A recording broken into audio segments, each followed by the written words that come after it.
What's up, you guys? Sean Rossap here for the Wrestling Inc. podcast, March 24th edition.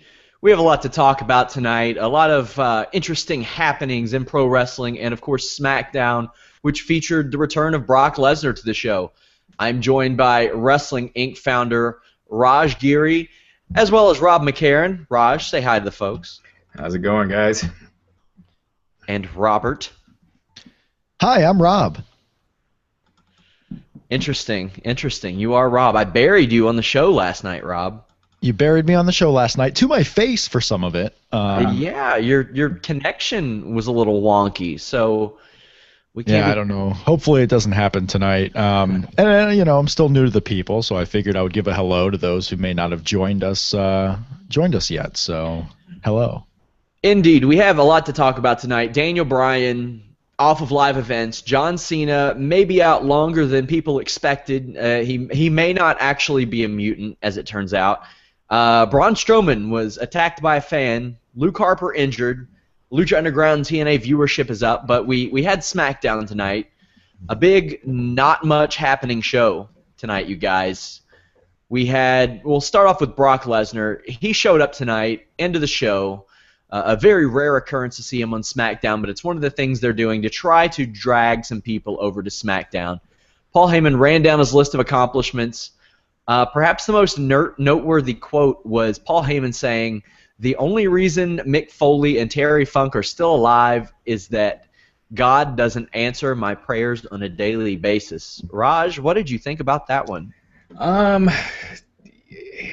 They need to figure out something new to do with Brock Lesnar. I mean, just doing the same thing every time he's out there. Paul Heyman cutting his promo, they've got like three things that they do whenever Lesnar's on. It's either just Lesnar cuts a promo, or whoever he's facing comes down and one or the other gets the other upper hand. And they've just been doing that forever, and I really wish they'd mix things up, but. Ambrose getting his ass kicked again. I take it that he's probably going to get one up on Brock on Raw this Monday, because unless they go with Ambrose beating Brock at Mania, it makes no sense to have him constantly getting whipped and then lose on top of that at Mania. So we'll see. Rob, what did you think of that line, the promo, and afterwards the Wyatt family answered Paul Heyman's challenge, but Dean Ambrose came out to make the save, and then Ambrose laid waste to him. What did you think about this segment and the overall use of Lesnar and Paul Heyman? Yeah, it's getting to be the time. Raj is right. It's getting to be the time to do something new with Brock Lesnar, and you wonder what that something new can be. And they still haven't. They teased it last year. They teased it. I think it was the Raw after WrestleMania. They teased it after the match with Undertaker. The one thing left to do with Brock is to have a match on Raw. Have a match on television that's not, on pay-per-view or one of these special events, is actually build up a match for TV. So we might actually see that this year. That might be the time for Brock Lesnar to do something new. They keep teasing this Lesnar-Wyatt family thing, even though the Wyatts are basically going to be relegated to the Battle Royal, and you got Brock versus Ambrose. So they're seemingly keeping it fresh for when Brock might need another match, and it might be Bray Wyatt. But if they don't do that, it's funny how they're kind of building up this whole WrestleMania thing. The whole build to WrestleMania has been funny. You had Roadblock stuffed in there where you completely, got Dean Ambrose away from the Brock Lesnar situation. You had Triple H focusing on someone other than Roman. This WrestleMania build, whether you like it, whether you don't, it's been strange. I agree. I like the idea of Ambrose versus Lesnar. The execution's been okay. It has been a lot of Dean Ambrose carrying it, which it had to be because of Brock Lesnar. He's not there all the time. Ambrose has been doing vignettes and meeting with legends and things like that. I think that's kind of cool. I thought that the line that Heyman used where he said that the most dangerous weapon known to man is Brock Lesnar himself, I thought that was good. But as Raj said, how many times can you have this same thing happen before it loses all of its special? I really hope they do something. If they do have Brock Lesnar wrestle a match on Raw, the night after Mania would probably be the night to do it. You're going to have your highest rated Raw, and that's really the time to reboot. And instead of just conceding that the best part of the year is done, have it be, the start of something big. When WWE got really hot during the Attitude Era, it was after WrestleMania 14. It was, when Austin won that title, and that summer is when things went through the roof. And it's building off of that. You got WrestleMania being the catalyst, and then just going from there. But I just don't see it happening. There were a couple squash matches on the show. AJ Styles over Tyler Breeze, Usos over The Ascension. Rob, how do you feel about them using these squash matches on the show? Do you want to see more of it, less of it? They should. They should probably do more of it.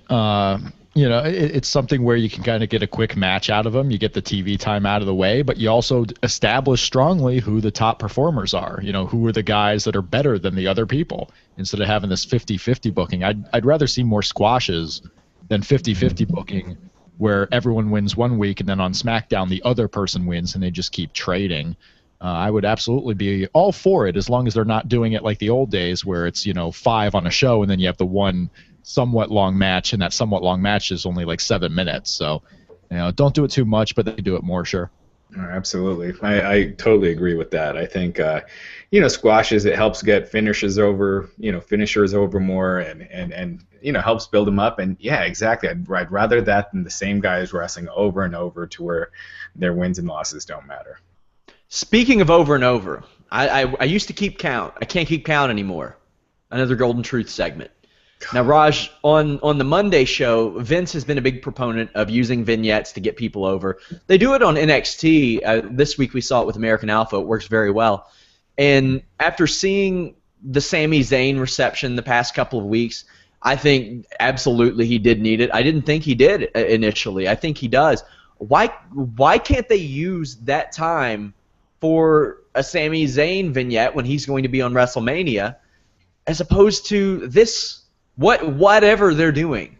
Yeah, it's like, and yeah, I mean, you look back at what Vince was saying, and he's totally right. Sami Zayn is quickly fading away, and he just, wasn't introduced properly to the audience, and they quickly and by throwing in a bunch of guys that they've been doing nothing with into the Intercontinental title match, just bring Sami and Kevin Owens down. And yeah, if they were doing these segments, like, when they tease something with The Miz and Neville, could you imagine if they were, spent that much time doing backstage stuff with them? At least you're doing it with younger talent. At least you're doing it, and granted, The Miz has been around forever, but at least with Neville, you're doing something with him and you're getting him over.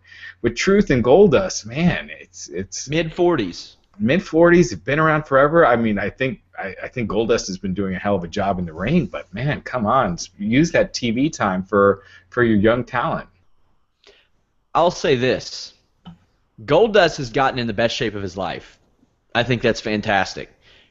You want to know how he got into the best shape of his life, Rob? I'm going to guess Onnit. Actually, wait. Actually, I take that back. I'm going to guess DDP Yoga? You are right. DDP Yoga. And I'll bet he uses ddpyoga.com/wrestling inc. You can go there and get an awesome deal in the Max Pack. Use the same stuff that guys like John Cena, AJ Styles, Chris Jericho, even the Ryback uses DDP Yoga. Fantastic program. Has helped me personally overcome injuries. It's just, it's been embraced by the wrestling world for a reason. Shawn Michaels was one of the first people to use DDP Yoga when recovering from his back injury that kept him out of the ring for 4.5 years before DDP had even made the program a big thing. Shawn Michaels was using it.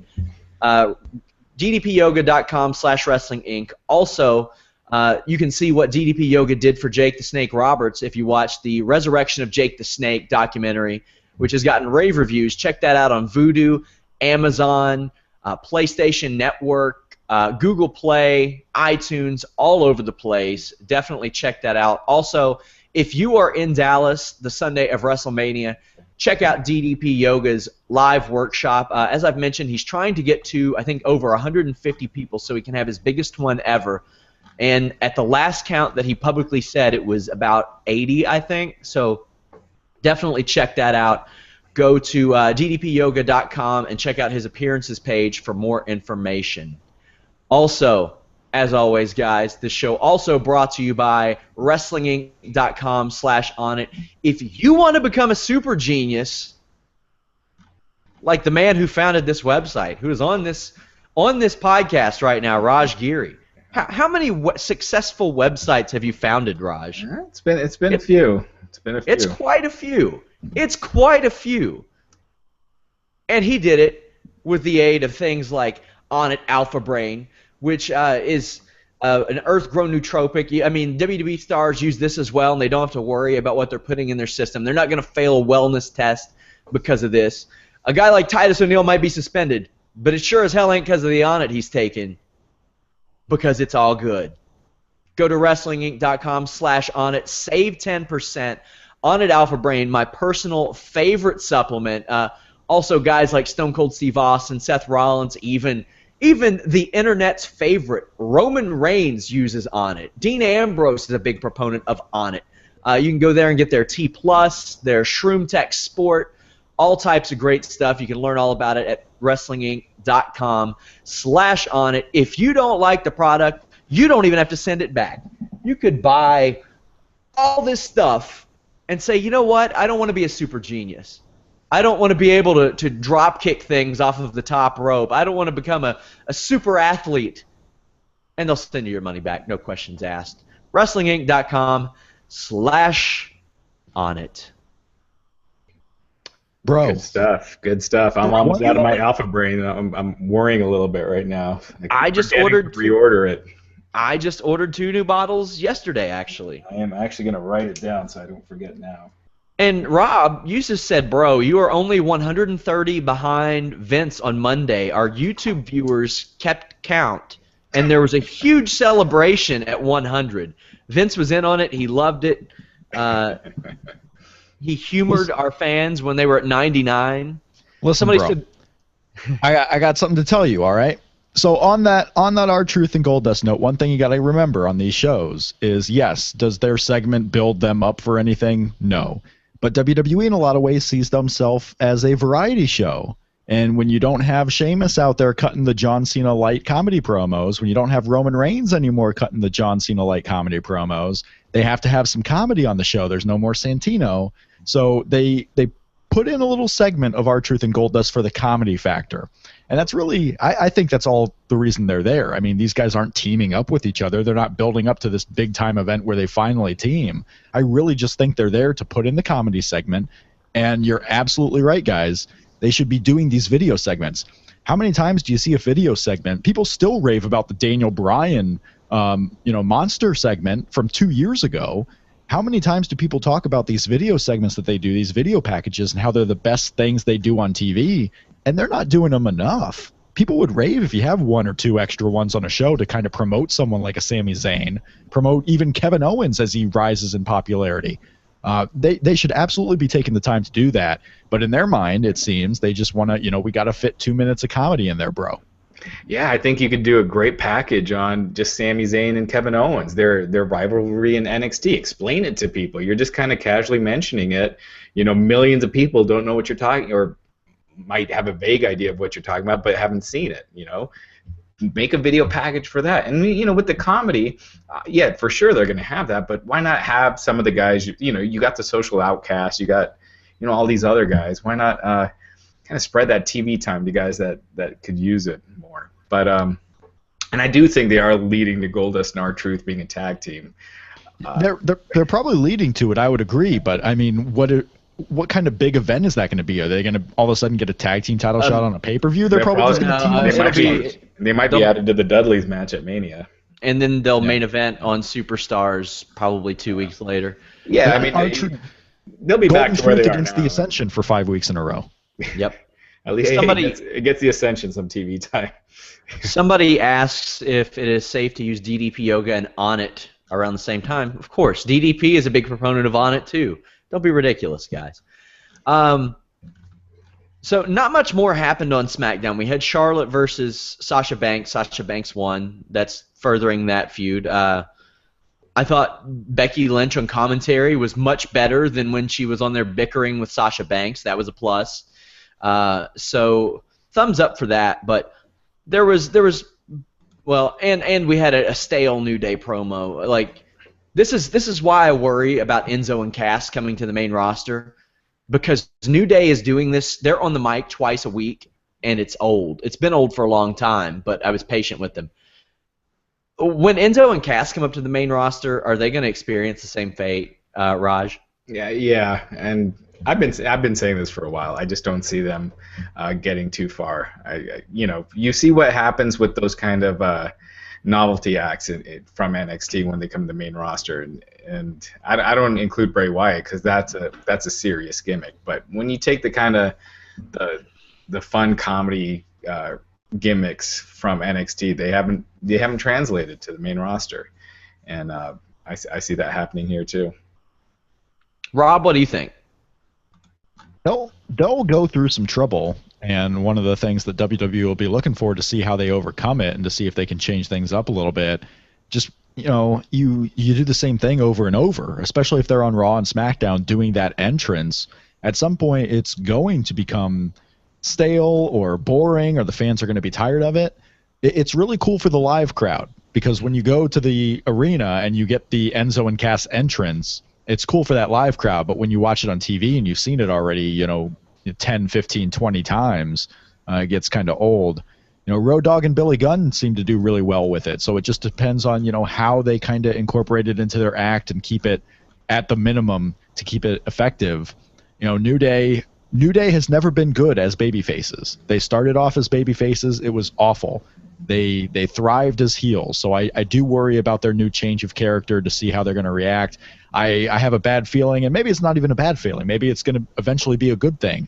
The New Day, to me, doesn't, now that they're a babyface team, I don't believe they're going to stick together throughout the rest of this year. At some point, they might break off one of them, maybe, do the Shield thing where one guy turns, or maybe they just break Big E off as a single star. I don't know. But the New Day shelf life is coming up, I think. Yeah, that's unfortunate too, because I just think they needed to be on the mic a little bit less. I'd also like the comparison of Enzo and Cass to New Age Outlaws. I think that's best case scenario for them, is something like New Age Outlaws, which that's a hell of a best case scenario. Yeah, but I didn't think the New Age Outlaws was as gimmicky. They had the same kind of catchphrase that they used on the way to the ring, but Enzo and Cass. They also had an extremely popular stable too. Yeah, exactly. And I could see WWE, seeing something in Cass, especially just because he's got the kind of look and size that they like. I don't want to write off anybody before they even debut, but they just going by their track record, you just see how it's been. Yeah, I would. I don't want to write anyone off either. I would say the New Age Outlaws entrance, if you go back and watch, I don't know if it's quite as gimmicky, but it's the same kind of style and the same kind of words. Introducing each guy as part of the tag team and then doing the shtick. It's not the exact same, but Enzo and Cass, Cass he's a big guy. I mean, when Jackson Andrews was there, they wanted to make him a big thing, and he didn't know how to wrestle. And now you got Big Cass, who's pretty good for himself in the ring. They may want to break him off quick, and if you're Enzo Amore, you better hope that you talk and do really well on the mic and get people behind you, because you don't have that advantage that Big Cass has. Somebody mentioned, I can't believe Sean didn't bring up the cake that Onnit made Undertaker. How about that cake, Raj? That was pretty cool. That was pretty awesome. Love the Undertaker's face in that photo too. Yeah, Onnit, Undertaker is actually really close with the Onnit people, and they made him. Well, they called it a Hell in a Cell cake, but realistically, you can't have a lid on a cake. I mean, I guess you could. The Undertaker is 51 today. 51. Yeah, that's we'll say how he kind of his age is starting to show, but man, he looks good for 51. He's in great shape for 51. So absolutely. So guys, what'd you think about these? Well, me and Rob talked a little bit about it last night. We didn't talk about the Roman Reigns segment, did we? Oh, of course. Roman Reigns against Bubba Ray Dudley, and I liked how they set up this match. Bubba Ray Dudley and Devon were backstage, and they trashed the Usos, who put the Ascension through tables, which is kind of cool. And they said that all of their relatives sucked, and if Afa and Sika were around, that they would treat them the same way. Roman Reigns showed up and did not like that and challenged Bubba Ray to a match. Beat the hell out of him, and then Devon. I love the way they set this matchup. It was so simple for a one-off match. Rob, what did you think of it? Yeah, simple. Bubba Dudley's the guy you kind of want in there if you're worried about Roman Reigns getting a good reaction. New Yorker Bubba Dudley in Boston, who's already a heel as it is, was the perfect guy to go against him. Roman Reigns. I mean, he's been slowly getting back into the ring ever since his injury here. That was his first singles match in, I think, a full month. So he's getting ready for his WrestleMania match. Bubba Ray Dudley was the perfect guy to go against him, and Bubba's a super pro. Bubba knows what to do. I thought it was simple yet effective. Raj? This is what they should have been doing with Roman Reigns pretty much all this time. Is just, light on the talk, heavy on the action, and just, like looking like a unremorseful badass. But it just seems too little too late. The fans, I didn't think were buying it. It just, it did not seem like a guy that's going in, in a little over a week for his WrestleMania crowning achievement. That's not the kind of reaction you want for that kind of guy. So it's just they've been way too inconsistent with him. But this is what I felt like they should have been doing, and I like that. I like that segment. And unfortunately, it's very transparent what they're doing, and we all know that it's happening too late. And it's like if they would have done this months or a year ago, probably not everybody would be on board because Roman Reigns is such a polarizing guy, but a hell of a lot more people would be. But I did love the way that they set this match up. I thought that was very natural. So, Raj, there's some TNA signings. Anything blow you out of the water there? No, but, I mean, good for them. Yeah. At least I think the purpose is to show that they're still signing people, and I'm sure most of the names no one's really heard of or very, outside of the hardcore wrestling fans. But do you think the 5 people they signed combined will get paid as much as Bobby Roode or Eric Young? It'll be close, I think, but because I don't think Roode and Eric Young's contracts would blow you away or anything. So I heard Roode was one of the higher paid guys there, though. I'm sure he was, yeah. I mean, I'm sure him. I mean, you got Angle and Jeff Hardy at the top, with the pay structure. But the veterans, Eric Young, Bobby Roode for sure, is definitely the higher paid guys. Lucha Underground's ratings shot through the roof for them. Big increase. Also, TNA's improved. Rob, what do you contribute to that big leap from Lucha Underground? The debut of Rey Mysterio in the ring, or just the show, people liking it in general? I think Rey Mysterio is the reason for the big jump this week, because if you're watching that show, you don't know how exactly good the show is going to be until you've watched a couple of episodes. You're watching that show already. No one knows how good it's going to be until it's over. So I think Rey Mysterio was the big thing. I think the last couple of weeks of strong main events has probably helped a little bit too, because now you can kind of go into Lucha Underground knowing you'll probably get one really good match. And there's some other storylines brewing right now. So I think it's a collection of a lot of different factors, and honestly, a lot of factors that haven't really been clicking with TNA. And TNA's ratings go up and down, so you can't really judge by 1 week what's exactly happening there. But Lucha Underground is doing the right things that you should do to build up ratings over time, something TNA hasn't done in almost 3 years. Yeah, Lucha Underground, they definitely feel like a much more, they feel like a hotter product. And it feels different, and you got to give them that. But they just need that exposure, They need somewhere where people can watch them. I mean, El Rey, it's just not enough. Yeah, they also feel like a true alternative if you're disenfranchised with WWE, because TNA doesn't feel like that. Yeah, TNA has that feeling of just like so many times you've been kicked off 2 networks.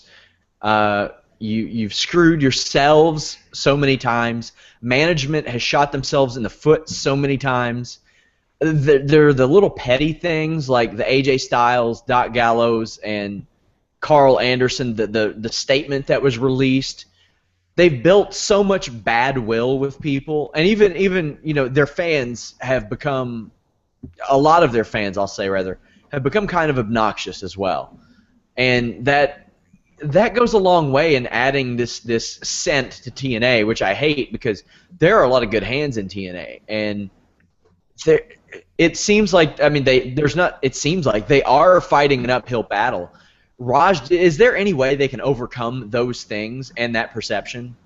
Oh gosh. I mean, there's always a chance. So, like, let's say John Cena decided he wanted to, he talked to Dixie Carter. It's like, hey, I'm gonna, I want to go to TNA and rebuild this thing from the ground up. But realistically, it's they've got a huge uphill battle to climb, and it's just since they've left Spike, it's just felt like a dying product. And I don't know how you change this around at this point when the brand has such a stigma attached to it, and it's I don't know if, because rebranding is not the biggest problem that they have. I mean, they've got to change. They've got to be almost like a niche or change like what they are, because it's just not what they're doing right now is WWE without the talent, without the names. I brought that up last night. They signed a lot of these guys, and with the exception of maybe a name or two, and really everybody they've signed in recent months except for maybe Trevor Lee, what do they have to offer that 7 or 8 or even the whole rest of the roster doesn't have to offer? There's not a lot. Well, you're signing guys who were not only WWE rejects, but now you're signing guys who were developmental WWE rejects. And who couldn't get on TV anymore. Right. It's worked out for nobody except for Michael Ethan Carter III. I was blanking on the name. Ethan Carter III is like the only one where it's really worked out for, and the reason why it worked out is because they kept him in the main event slot and never gave up on him and pushed him as the biggest star, because it took a while once he came into TNA for people to actually take him seriously. So they're signing Tom LaRufa and they're signing Marcus Louis. And these are guys that weren't lighting the world on fire in NXT, and now they're expected to come in here and maybe do something.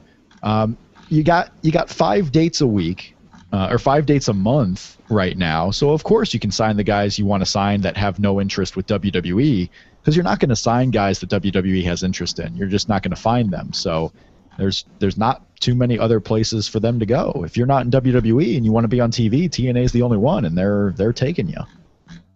Also, we heard that John Cena might be out much longer than expected. I mean, I don't know if it should have been expected that he would be back around WrestleMania time, but people speculated and hoped and things of that nature because his healing power is notoriously fast. As it turns out, he could be back closer to the summer. Raj, did this surprise you? I think that's the smartest thing for him at this age. And, he's getting close to 40. Take your time. You don't want to come back and just get re-injured again. So I was surprised just because he and you still never know. You hear July and then he's back in May. But that's 6 months is about the right time for this injury. So it's not like he suffered a big setback or anything. But yeah, I think people have just gotten way too accustomed to him coming way early back from injury. But I think it's good for him to take, recover the right way, recover properly, and it's probably getting the time where you should probably start dropping some of the muscle mass. That's just going to lead to more injuries. So, and just train smarter. Yeah, he's not 29 anymore. Right, and when he's posting stuff on social media about beating his bench press record and stuff, at his age, at some point that shouldn't be your goal anymore. And I'm not saying it's necessarily his goal, but at some point you need to start thinking about your joints and you don't want to make yourself susceptible to injury. Well, Raj, when you use DDP Yoga, those type of achievements just happen to come along, and he is a user of DDP Yoga. Rob, what were your feelings when you heard this? Did you think he was going to come back sooner than this? Yeah, I'm still giving it 10% that he's wrestling the Undertaker at WrestleMania inside the cage. And not truly, but there was the longest time where up until maybe the beginning of this month, I thought John Cena was still, even after they announced Shane as the opponent for Undertaker, that somehow John Cena would be the one facing off with the Undertaker inside that cage. Obviously, that isn't going to happen now. Will he appear at WrestleMania? Probably. When will he wrestle? I'd hold him off till SummerSlam. I would make SummerSlam the big return of John Cena because he can come back on TV in July, but keep that match out until SummerSlam, and that you have your big hook now for what is supposed to be your second biggest pay-per-view of the year. So I would hold him out till SummerSlam, even if he was ready earlier. It's weird. Like, if you're going to have Cena at Mania, Steve Austin, Shawn Michaels, The Rock, and not one of them has made an appearance on TV yet. Not one of them has been given any kind of role. And, obviously there's a chance they could do that on Monday, but to throw everything on one show as opposed to, add some of these guys into the mix before, a couple weeks ahead of time so you could build that up and build a story around it as opposed to just hot-shotting a surprise announcement. It's just been stunning how the build has been for this year's WrestleMania. Bro, and I'll tell you, I take the other approach for it too. I actually like that they're not announcing anything for the legends who aren't wrestling in a match. Let WrestleMania focus on the wrestlers who are in the ring, and if you're going to have surprise appearances like you did with WrestleMania 30, I mean, no one knew what Hulk Hogan, The Rock, and Steve Austin were going to do, and they show up and have a pretty memorable segment. I'm fine with leaving Shawn Michaels out of it. I'm fine with leaving The Rock out of it. You've told the people they're going to be there. Great. Everyone knows to expect them. But what are they going to do when it's not going to be in a match? I'm fine with them not promoting around, hey, you're going to get to see these guys, because I want the focus to be on the wrestlers and the actual matches that are happening. Advertise the matches. So it'll be a cool little surprise thing when these guys who have no other effect in WWE kind of show up and just have a cool moment. So I'm actually fine with the way they've not announced anything in particular because they're obviously not going to be in anything important. So I'm fine with leaving that out. Yeah, and that's a good point if that's how it stays. Yeah. If that's what if they're throwing them all on Monday, then I think that's a mistake. But yeah, if they're just surprises at Mania, then yeah, I agree.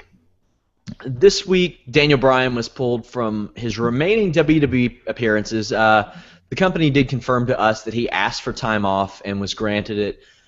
People speculated maybe Brie Bella is pregnant. She is not. She was training mixed martial arts this week. I think today, actually, with Michael Chandler and Neil Melanson. Rob, what do you think the reason is? You think he just wants time off? I just don't think he wants to be around wrestling if he can't wrestle. This is a guy who ever since he was 18 wanted to be a wrestler and thought of nothing else. And all of a sudden it's taken away from him. And you expect him to just hang around the wrestling rings and hang around wrestling. That doesn't seem like Daniel Bryan's thing. I mean, hanging around wrestling, that's why I never thought he was going to be like a GM of the show. He was never going to have an off-camera role because this guy seems to want to wrestle. He's not accepted of the fact that he's not a wrestler anymore. So this is a guy who just doesn't want to be around the ring. And if this fan appreciation night and this Daniel Bryan appreciation night was coming up, and Daniel Bryan, was slowly feeling like, I can't do this. I don't want to be around Madison Square Garden if I can't wrestle in the ring. He probably just said, hey, look, I don't want to do it. I'm upset that I can't wrestle. I'm disappointed that I'm not a wrestler anymore. I don't want to be around it. And WWE, what are you going to do? You're going to force Daniel Bryan, who you forced out of the ring, to come in and be, this side character? No, I'm sure they're kind of disappointed because it was advertised, but if I'm Daniel Bryan and I loved wrestling so much, I can fully accept that he doesn't want to be around it anymore. And I don't think it's anything more than that. I just don't think he wants to be around the ring if he can't be in it. Yeah, it just seems odd that he would suddenly cancel those appearances. He's always been known to make his appearances. He would wrestle when he was hurt, and like to your point, he's not wrestling, but for it to happen all of a sudden when you got Mania coming up. There was talk that he was going to have something on the show, probably Right, whether it's on, and that's a big payday. It's a big thing, but at the same time, he doesn't care about the paydays, right? This is Daniel Bryan here, who grows his own vegetables in his garden. He doesn't care about the paydays. He saved his money. He wanted to be a wrestler. He didn't want to be anything else. I think it's a weird circumstance if it was almost anybody else, right? But Daniel Bryan, when he was hurt, all those times made 1 or 2 appearances on TV. It's not like he was always around. They had to kind of drag him onto the show to be a part of it. But I mean, they thought he was eventually then going to be a wrestler again. And traditionally, like we see it with Seth Rollins, they won't bring you back to TV a lot while you're hurt. If they think you're going to wrestle again, they usually hold that off for a big surprise. Now he's not coming back as a wrestler. I thought maybe they would do a WrestleMania appearance. Maybe Rusev gets involved at the end of the Brie Bella match, and Daniel Bryan throws him in a yes lock, and you get some heat on that match or something like that. But bro, you talk about him not coming back as a wrestler, bro, and I don't even think he's going to come back. Period. I think he's done, and this is the sign of it. Might be. If that's the case, then why wasn't Brie Bella at this week's TV tapings either? They were going to do the angle for Mania and shoot and instead they still shot it, but Brie wasn't involved. So if it was just a case of Bryan decided he didn't want to do it, it seems odd that Brie wasn't around either. So for sure, yeah. I mean, there's probably and maybe it could be as simple. I'm trying to guess kind of what's going on here. It could be as simple as he wanted some extra time and maybe wanted some time alone with Brie when she wasn't needed on TV, even though she was kind of needed on TV here. She'll be part of Mania. I just, you talk about why did he all of a sudden do this? And that's true. Why did he suddenly do this? Maybe it's a situation where he thought he would be okay with it. Like it's 2 months down the road.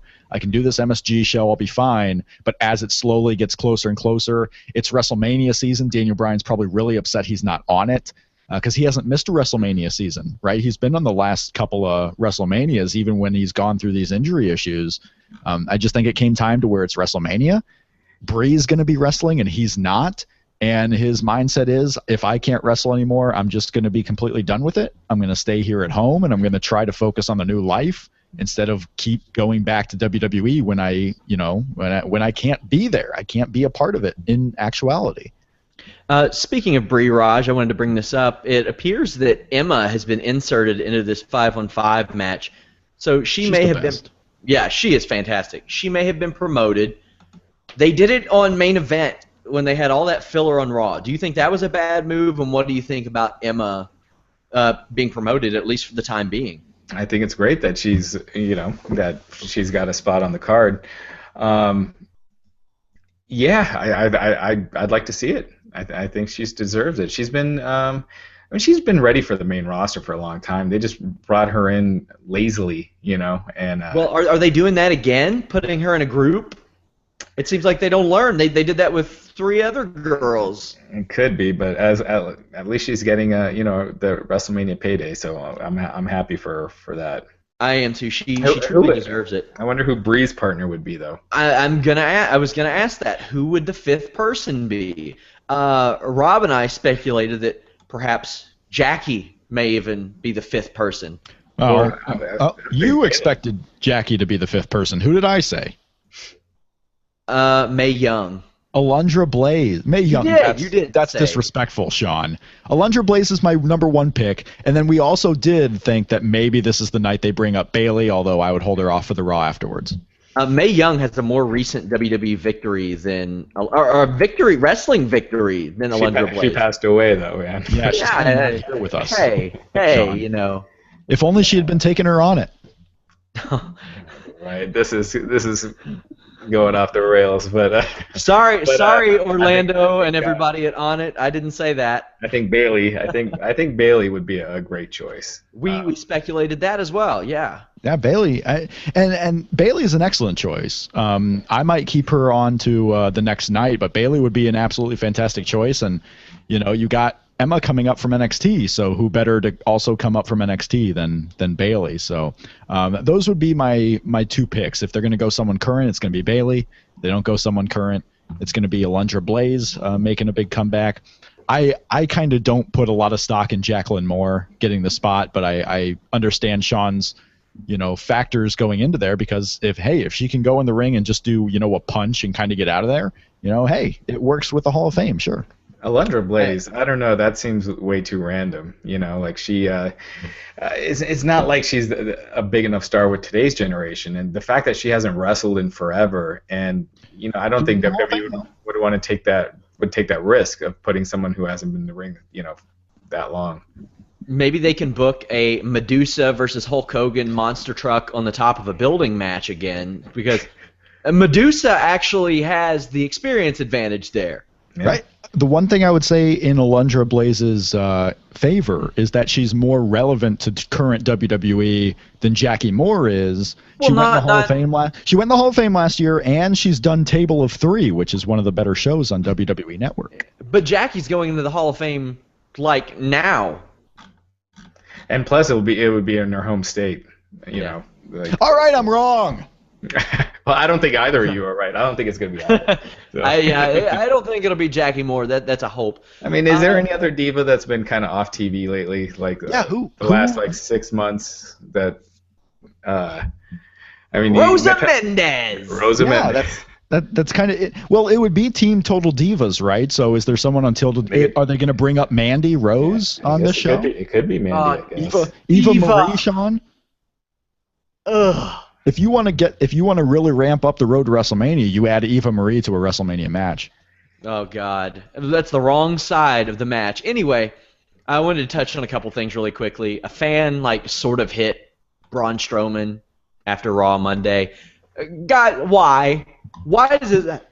Hey, he was a front row fan. It was the very last thing on Raw, so he's probably been drinking in the front row for 3 hours, and he didn't really hit him. Braun Strowman was on the railing, arm over the dasher boards, and the fan probably just, gave him a little snug grab, and Braun, because it didn't look like Braun. Why would you do that, though? What would possess you to do that? Because you've been drinking a little bit. I've been drinking. There have been times when, people hit guys because they don't think these wrestlers are going to fight back because they're not strong. They're not, people don't go to wrestling shows thinking they're super wrestlers anymore, and they're really tough guys. They think they're acters in a performance. They need to start going Donald Trump rally on those guys, that are,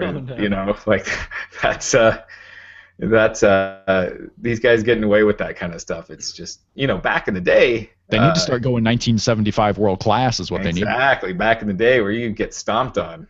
You get a curb stomp for that. Yeah, I agree. Super stupid. Also, that same night, Luke Harper sustained a knee injury. He was not on Smackdown. Not a big blow to WWE booking because they never seem to use Luke Harper in the manner in which they could. But Raj, it's still very unfortunate because Luke Harper is a supremely talented individual. Yeah, there hasn't been an official word back on how severe the injury is. It looked bad, though. It looked like he blew out his knee.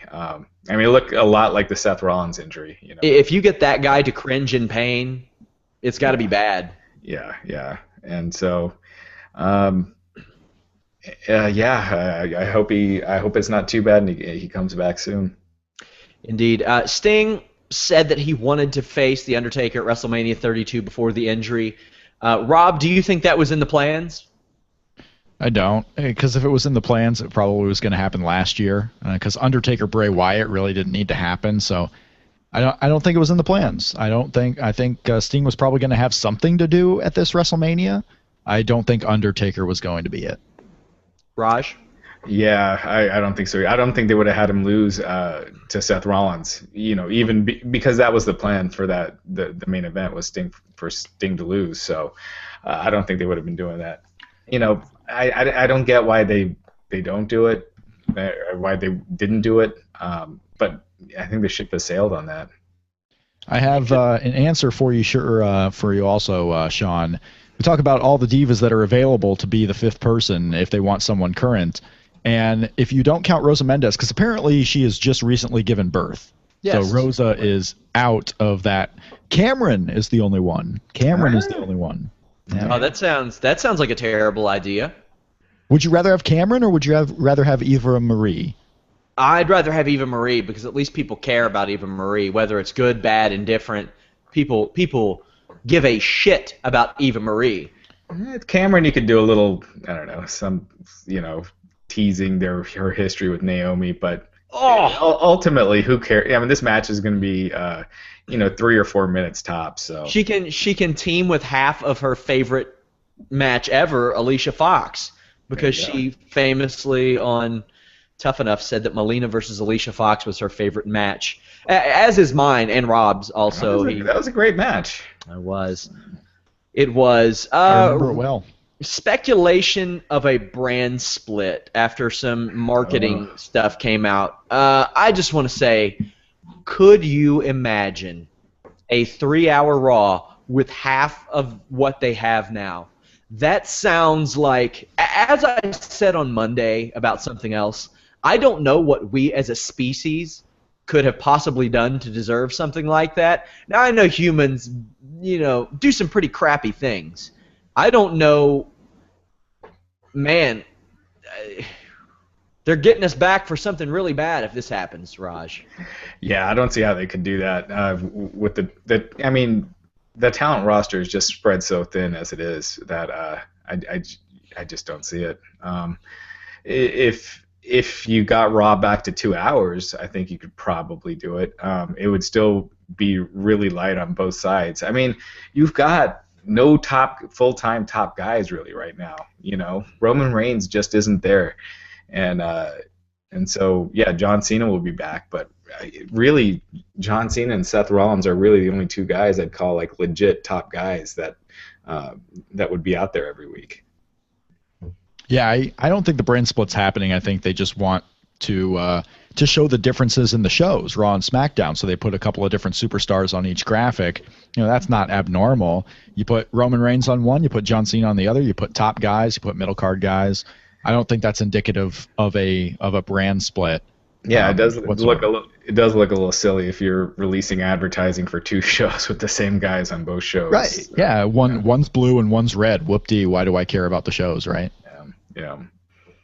I agree. The bigger thing we should be talking about, Sean, have you seen this photo that Cody Rhodes tweeted out of he, Tyler Breeze, and Ty Dillinger all dressed up nice and dapper, and kind of cryptically implying that they may be a new group coming to WWE post-WrestleMania? You mean a new group on Superstars? Absolutely a new group on Superstars. But hey, the idea, look at them. Tyler Breeze, Cody Rhodes, Ty Dillinger all kind of have the same type of gimmick. They could be repackaging the Stardust character for all we know. They need to repackage the Tyler Breeze character too. Tyler Breeze, the Zoolander shtick needs to go if he's gonna ever go anywhere. And maybe bringing up Mr. Ty Dillinger. So there's some cryptic non-news news for you right now. I like Ty Dillinger. He's over at the live events and stuff, but I don't see that working in the main roster either. I eventually see Ty Dillinger probably becoming, as we mentioned with Bobby Roode, a player coach in NXT, because I've heard that he does great things helping out people in NXT. He's kind of already. He's already one. Yeah. So I mean, I could see that being his permanent gig there. And he's been around the developmental system long enough to have it figured out from the inside out. But he was over in very versatile in Columbus at the Arnold. He worked like 2 matches as a babyface, 2 matches as a heel. Some in the same day he would switch and then go back and forth again the next day, and he got the desired reaction. I don't know. If they happen to do that brand split, sure, bring them up. Why not? Let's get to some questions. Somebody, and I'm answering some from Monday that we didn't get to. A fan asks, should Triple H retain at Mania? And if so, where should he go after that? Personally, I think if he does retain, you have him hold on to it until Rollins takes it off of him. Raj? I don't think you should. I think you want to have the title on somebody that wrestles full time, and after WrestleMania, you got, you're back to 2 crews, and I just think you need. I think it buries Roman, who's even if he's not the guy or it's just not being done right. I think it just kills it if you did that. So I don't think that's a good idea. I don't necessarily think Reigns should just win and WrestleMania ends with a big Reigns celebration either. I think there's a lot of things you can do and be creative with it. But No, I think Triple H should lose. Rob? Yeah, if Roman Reigns loses, you may as well fire the guy. Like, what the hell are you trying to do? There's no upside to him losing this match, unless it's some kind of start to a heel turn. If you're a New Japan fan, Kazuchika Okada had this gimmick. You lose the big match, so all of a sudden you just get so downtrodden. You're like, I have to start from the beginning. I should be a top guy, and you just have this big time, heel character running through the roster. But I don't think they're going to do that. I just don't see him losing this match. I could see very well, we talked about it last night, Sean, I could see Undertaker and Shane closing out this show because they're unsure how they'll react to a Roman Reigns victory, because they're going to do a Roman Reigns victory. I just don't see any way that Triple H wins this match. I think they're building, or they're setting us up to, or conditioning us to expect the McMahon Undertaker match on last, because how many times have they called it the biggest match in WrestleMania history, or history period? They've said it several times. The Twitter account today has been talking about this match nonstop all hours. Well, look at the build. Even last week on Raw, you had all the star. You had the video package with the stars talking about this match, but they didn't do one for Reigns and Triple H. So I'm sure Shane and Taker will go on last, and it should. I mean, that is the most interesting match at this point. I mean, I'm intrigued. Do you think that the WWE is cursed due to the numerous injuries? Nope, bad luck. Yeah, this happens. Yeah, it's very bad luck. But I know every time they have a ton of injuries, people are saying they're cursed. But yeah, it sucks. But that's just how the business goes. When you have a more athletic roster, when they're doing more and more shows, because you have house shows on splits right now, and you don't have this brand split on the TV, so they're working Monday, Tuesday, Friday, Saturday, Sunday. When you have this really athletic roster doing 5 shows a week, you're going to be more apt for injuries. It's not a curse thing. It's logic. It's more shows, more athleticism, doing not necessarily crazy things, but more athletic things. So yeah, you're going to get more injuries, and it's finally coming to a head high right now. And someone in the comment sections asking, saying that Dave Meltzer said that the tag team titles will not be defended in the 4-on-3 handicap match. I haven't heard anything about that. I haven't heard that either. Yeah, well, I don't think it was ever a title match. Honestly, I don't. It was advertised as a title match. Were they I advertised? think it was advertised on Twitter. I think they said it was a title match, but I don't know if they ever said it on TV. See, I don't ever remember hearing it on TV, and I think I remember the Twitter thing where the New Day said they would defend the titles against the Legion of Nations or the League of Nations. But that didn't necessarily mean it was. And obviously, Sean, you probably saw something where they advertised it, and I'm not doubting you. I just don't think you can do a 4-on-3 and have this as a tag match. What surprises me is that the New Day are going to induct in to the Hall of Fame the Fabulous Freebirds. So now I'm wondering, what kind of role is Michael Hayes going to have in this 4-on-3 match? Because you're going to start seeing the incorporation of these Hall of Famers in the actual matches when they advertise it like this. Speaking of, Court Bauer told us yesterday that he thinks that The Rock is going to get involved in the New Day League of Nations match. Thoughts on that, Rob? If he does, I don't think if you're the New Day, you really need to do the 4-on-4 thing. But hey, there's a spot there, right? I don't know if he's going to wrestle. Maybe the New Day wins and the League of Nations do a beatdown and The Rock comes out to save. That's one of the reasons why you might not want to advertise what exactly The Rock is going to be doing, because it's supposed to be a surprise as the show goes along. So I could see, if you're telling me there's a few options of what The Rock's going to do, working in that New Day match in some way is not a shock. I mean, that's probably one of the more likely scenarios. I think that'd be kind of a cool thing, but I hate the new WWE.com. But how do It's trash. It's trash. So is TNA's new website. I want to get, so WrestleMania is a little over a week away. I want to go and see what the current card is on their site. Yeah. And you go to their homepage, and there's nothing that really directs you there. You got to kind of search and look for it. It just sucks. Checking live events, get there and it doesn't say anything. Checking live events on their website is a giant pain in the ass. TNA's new website sucks too.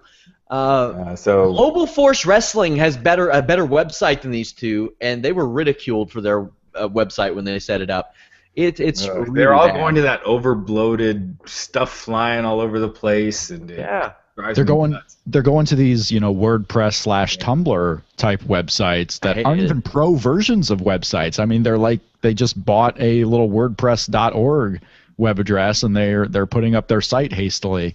Because you go to the WrestleMania website, like the actual WrestleMania page, and I can only get to this page very easily if I Google like WrestleMania 32 WWE.com. Like if you Google it specifically, you can go there, but if you just go to WWE.com, it's very difficult. And then when you go to the full match lineup, I mean, right now we don't even have on their listed lineup anything with the Divas tag match. We don't even have AJ Styles and Chris Jericho on the official match lineup right now. Hasn't been confirmed yet. I think Wrestling Inc. It's a lot easier to find. Yes. Wrestling Inc. How often do we see people say, "You've never been in WWE, you don't know what you're talking about," yada yada yada. Raj Giri knows what he's talking about when it comes to website optimization, you guys.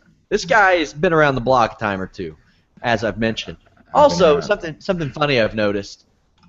You'll hear that from people that if you haven't been to like WWE, you don't know what you're talking about. But if you hear a guy who's been to WWE, like Vince, sometimes they'll say, "You're bitter. You don't know what you're talking about."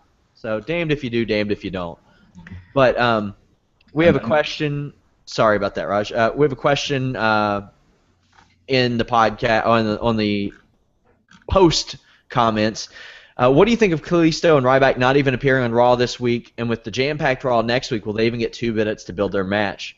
Probably not, but they should have been on the show Monday because that was total filler.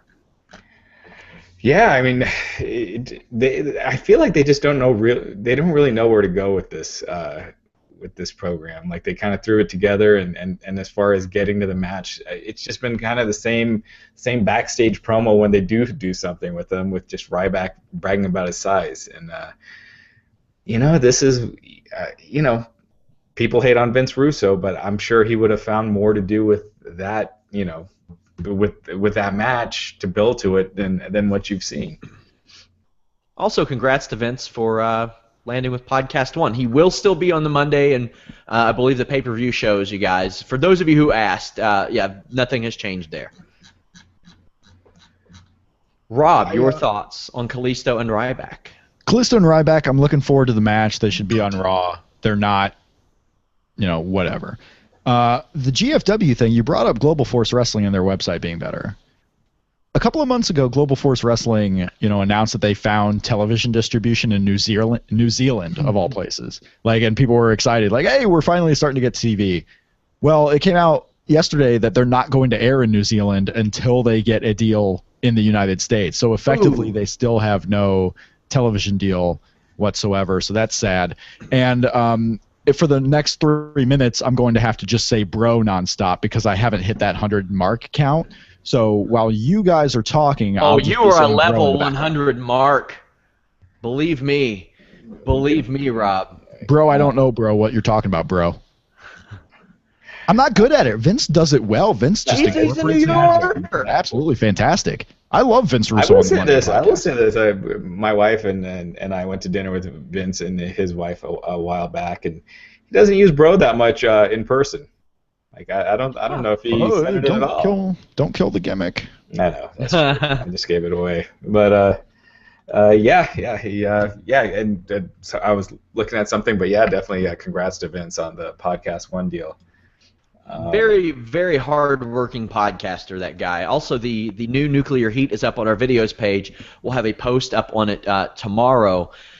Guys, any parting words for our viewing audience? Oh, also, actually, I have a few. Programming note for next week, in case you didn't know. Our Wednesday show will not be happening Wednesday. We usually cover non-Monday Night Raw stuff that night, so Lucha Underground, NXT, TNA, Ring of Honor, New Japan, things of that nature. That will be airing Friday night, well, technically probably Saturday morning if you're on the East Coast, right after NXT TakeOver Dallas. We figured that would be a more appropriate show. Rob will not be with me, apparently. And, Raj, you're going to be in Dallas. I might have to get my fiance to do the podcast with me. I guess so. We're running out of people quick. Vince will be in Dallas. But yeah, I'm gonna this year. Usually I skip WrestleMania. I'm always out for WrestleMania week for all the events and the press and stuff. This year I'm gonna try to actually go to WrestleMania. The guys at Tick IQ hooked us up with a couple seats. So I think I'm gonna try to stay this year. But yeah, right now Thursday night I'll be at Wally Mania. Don't know yet which show I'm gonna go to on Friday. Still trying to decide on that. And then. Yeah, Sunday I'll be at Mania, and I'm forgetting exactly where I'm sitting, but readers of the site, feel free to stop by, say hi. I'd love to meet you guys. Also, hopefully next year we can do a live Wrestling Inc. podcast in person with myself, Raj, and Vince. Maybe even Rob if he happens to be in Orlando. Who knows? But maybe. Maybe if I haven't upset the people, like if the people invite me. You'll be there stealing Russo's gimmick and drinking your vodka out of your glass. Listen, this night was a full-on. Julian from Trailer Park Boys. No, I don't know what that show is. I don't know what you're talking about. But Vince Russo, this night, Vince, if you're watching, and I know you are, you're a big fan of myself, I know. This was a full tribute act to Vince Russo. This was not me stealing his gimmick. This was a tribute to who I think is absolutely a great podcast guest on the Monday show. So this was a tribute act to Vince Russo. Hopefully he likes it. Catch me on Twitter at @ShakeThemRopes, and I will be on the Thursday show next week with you. Yeah, we've gotten some great reception from having Vince on the show.